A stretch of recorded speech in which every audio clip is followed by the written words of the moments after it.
Welcome to Chandru maths. Central armed police forces, அதாவது CAPF அப்படிங்கிற மாதிரி ஷார்ட்டாக சொல்லுவாங்க. இதுக்குள்ளே வந்து பார்த்தீங்கன்னா CISF, CRPF, BSF, SSB, ITBP, Assam rifle, இந்த மாதிரி ஃபோர்ஸஸ் எல்லாமே வரும். இந்த ஃபோர்ஸ் எல்லாத்துலேயுமே வந்து கான்ஸ்டபிள் ரேங்குக்குள்ளேயே 2 பிரிவு இருக்குது. ஒன்று வந்து கான்ஸ்டபிள் ஜிடி, அது எஸ்எஸ்ஜிடி மூலமாக வந்து ரெக்ரூட்மெண்ட் பண்ணுவாங்க.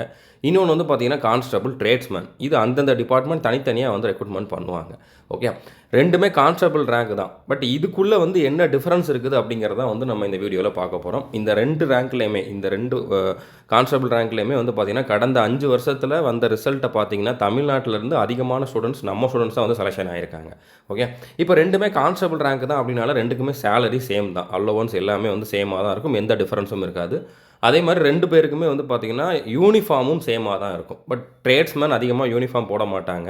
அவங்க பிடி ட்ரெஸ்லேயே தான் வந்து ஒர்க் பண்ணிகிட்டு இருப்பாங்க. ஓகே, பட் யூனிஃபார்ம்னு பார்த்தா 2 பேர்த்துக்கும் சேம் யூனிஃபார்ம் தான். லீவுமே வந்து சேம் தான், சேம் ரேங்க் தான், சேம் லீவு தான் வந்து இருக்கும். ஓகே, போஸ்டிங் ரூலுமே வந்து சேம் தான்.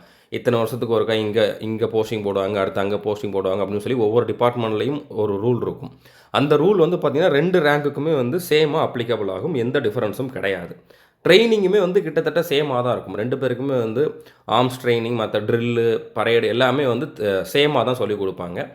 ஸோ இதுலேயும் பெரிய டிஃபரன்ஸ் இருக்காது. ஓகே, அதுக்கப்புறம் டியூட்டியில் தான் வந்து மெயின் டிஃபரன்ஸ் இருக்கும். இப்போ ஜிடியில் போகிறவங்க வந்து பார்த்திங்கன்னா ஜென்ரல் டியூட்டி, அவங்க வந்து பார்த்திங்கன்னா ஃபீல்டில் ஒர்க் பண்ணுவாங்க. ஓகே, அவங்க வந்து மூவ்மெண்ட் பண்ணுறது, அடுத்ததாக வந்து அந்த ஏரியாவை வந்து பாதுகாக்கிறது, அங்கே இருக்கக்கூடிய மூமெண்ட்ஸை வந்து வாட்ச் பண்ணுறது, அங்கே எதுவும் அட்டாக் நடந்தால் அதை வந்து தடுக்கிறது, அந்த மாதிரி வந்து ஃபீல்டில் ஒர்க் பண்ணுறவங்க வந்து பார்த்திங்கன்னா ஜிடி ரேங்க்கில் இருக்கிறவங்க, அவங்களுக்கு ரிஸ்க் அதிகம்.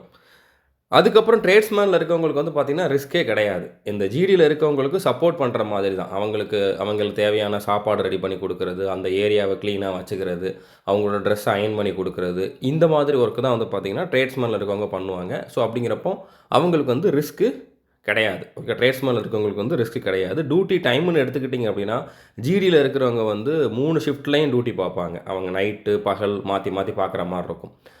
ஆனால் ட்ரேட்ஸ்மேனில் இருக்கவங்க பகலில் மட்டும்தான் மேக்ஸிமம் டியூட்டி இருக்கும். எப்போவாவது தேவைப்பட்டால் தான் நைட்டு வந்து உங்களுக்கு டியூட்டி இருக்கும். அப்படினால நீங்கள் வேறு ஏதாச்சும் எக்ஸாம் படிக்கிறீங்க அப்படின்னா ட்ரேட்ஸ்மேனில் இருந்துக்கிட்டு படிக்கிறதுக்கு உங்களுக்கு நல்லாவே டைம் கிடைக்கும். டைமை நல்லா மேனேஜ் பண்ண முடியும், நைட்டு நல்லா தூங்க முடியும். ஓகே, ப்ரொமோஷன் வந்து ஜிடியில் வந்து நீங்கள் எந்த ரேங்க் வரைக்கும்னாலும் போகலாம். மேக்ஸிமம் வந்து நிறைய பேர் சப் இன்ஸ்பெக்டர், இன்ஸ்பெக்டர் ரேங்கில் வந்து ரிட்டையர்ட் ஆவாங்க. ஆனால் இதில் ட்ரேட்ஸ்மேனில் இருக்கவங்களுக்கு வந்து ஹெட் கான்ஸ்டபிள் வரைக்கும் மட்டும்தான் ப்ரொமோஷன் இருக்கும். ரெஸ்பெக்டை பொறுத்த வரைக்கும் பெருசாக எந்த சேஞ்சஸும் கிடையாது. 2 பேருமே கான்ஸ்டபிள் தான் அப்படின்னால அந்த கான்ஸ்டபிள்குள்ளே அந்த ரெஸ்பெக்ட் இருக்கும். ஓகே, ஸோ புரிஞ்சுட்டுன்னு நினைக்கிறேன். All the best, thank you.